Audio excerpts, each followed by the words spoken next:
they're amazing. They have got senses. Their senses are heightened with the majority of the disabilities. So I don't know, they might be able to hear things we cannot hear, see things in different ways that we won't be able to see them. Their creative imagination is just out of this world, and any person you meet with a disability, you meet one person with a disability, they're all different.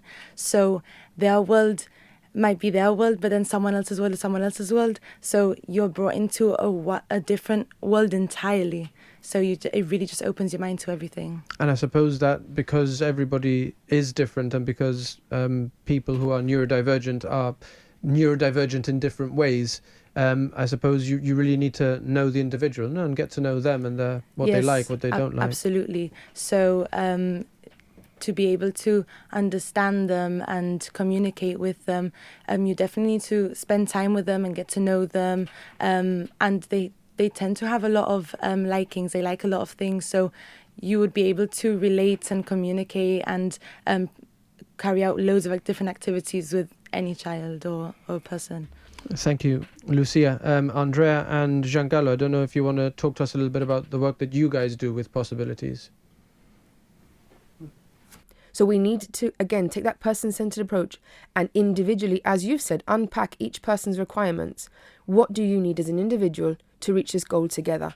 Because when we afford equitable opportunities, it's when we reach the platform of equality. And I think that's really important for people to absorb through this Neurodiversity Celebration Week. Okay, let's ask Andrea. Do you enjoy working with neurodivergent people, Andrea? Yes, it's honestly a passion.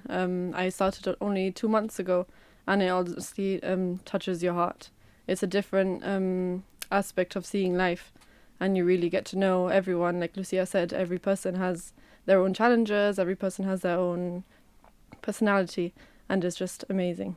There are highs and lows in this work? Yes, of course, there's always highs and lows. I've been a carer for 3 years. I've just started also in PossAbilities, and I've seen the highs and lows. Like, you have very good days and very bad days, so I understand completely. So yeah, like with certain service users, you can have a activity that's planned that in the center, and it could be, having a great time, and it's tailored for them. But then it comes to like when you try to do a different activity with them, maybe they do not want to do it at all. It's quite difficult to engage them to do but we try to tailor, try to find the solutions to overcome any problems. So there's a lot of highs and lows, but it's very, very rewarding.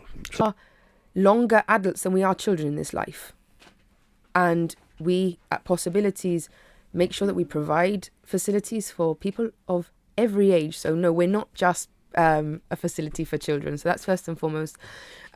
Second of all, people in our community find that they tend to have this stigmatized view of what disability is. And people need to really look beyond what perhaps is depicted in their mind from images they may have in their mind. People can work mainstream jobs, live mainstream lives, and have hidden disabilities. And the same goes for somebody not to be stigmatized if they are, for example, a wheelchair user, a person who presents to have a physical disability, to be seen as having limitations already. We need to, again, understand that it's often society that imposes barriers on people's disabilities.